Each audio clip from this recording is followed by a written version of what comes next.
Commission, remuneration. Commissions are a form of variable pay remuneration for services rendered or products sold. Commissions are a common way to motivate and reward salespeople. Commissions can also be designed to encourage specific sales behaviors. For example, commissions may be reduced when granting large discounts. Or commissions may be increased when selling certain products the organization wants to promote. Commissions are usually implemented within the framework on a sales incentive program, which can include one or multiple commission plans, each typically based on a combination of territory, position, or products. Payments are often calculated using a percentage of revenue, a way for firms to solve the principal-agent problem by attempting to realign employees' interests with those of the firm. However, models other than percentages are possible, such as profit-based approaches, or bonus-based approaches. Commissions allow sales personnel to be paid, in part or entirely, based on products or services sold, rather than just hourly or based on attempted sales.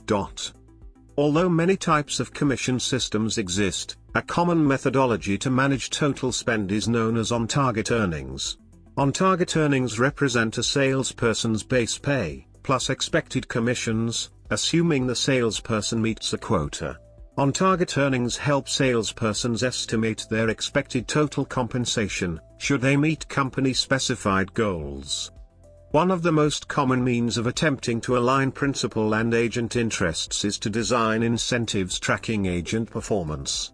There is a high degree of variability in terms of types of compensation plans, such as fixed salary, straight commissions, or a combination of both.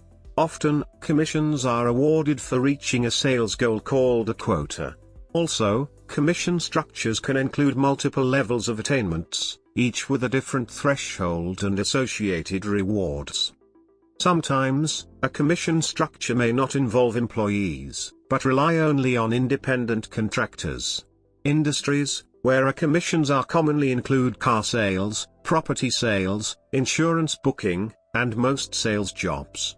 In the United States, a real estate broker who successfully sells a property might collect a commission of 6% of the sale price. Legal implications. In a case from the 19th century that is still referred to today, Murray v. Beard, 7 NE 553, 554-55, NY 1886, the New York Court of Appeals held that under New York's faithless servant doctrine a disloyal broker could not recover commissions from his employer, holding that an agent is held to bona fides in his dealings with his principal, and if he acts adversely to his employer in any part of the transaction, it amounts to such a fraud upon the principal, as to forfeit any right to compensation for services. In 2011, California Governor Jerry Brown signed into law AB 1396 amending the California Labor Code requiring all employers who pay commissions to enter into written contracts with their employees regarding how commissions will be earned, computed and paid. The new law, effective on January 1, 2013, further states that commission excludes short-term productivity bonuses such as those paid to retail clerks and bonus and profit-sharing plans, unless there has been an offer by the employer to pay a fixed percentage of sales or profits as compensation for work to be performed. Trail commission.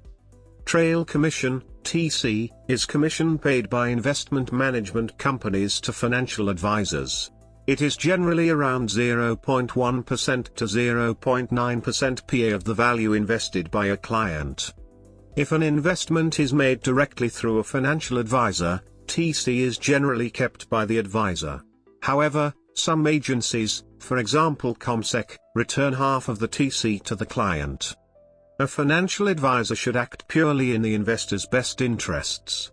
However, it is possible that the financial advisor may direct the investment towards funds that are most profitable in terms of TC.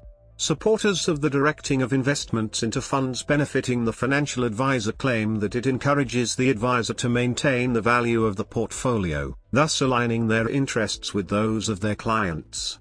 Detractors suggest that investors are usually unaware of the practice and that it is ineffective as an incentive. Following the Retail Distribution Review in the United Kingdom, Trail Commission is banned on sales of new investment products as of April 6, 2014 and will required to be completely phased out by April 6, 2016. UK. In the financial services industry in the UK, rules set out in the Retail Distribution Review of December 31, 2012 mean that an independent financial advisor cannot take commission in the management of their clients' wealth. As set out by the Financial Conduct Authority, advisors must now agree an upfront charging structure in advance to a client before advice is given. For customers who do not want to pay a separate upfront fee, there is an option to have payment of the charges deducted from the investment held by the product provider. These new measures have been applauded by many, particularly in the financial services industry. This has led to changes in the direct-to-consumer, non-advised sector, with some companies now charging upfront fees to customers for financial products rather than taking commission on policies and investments.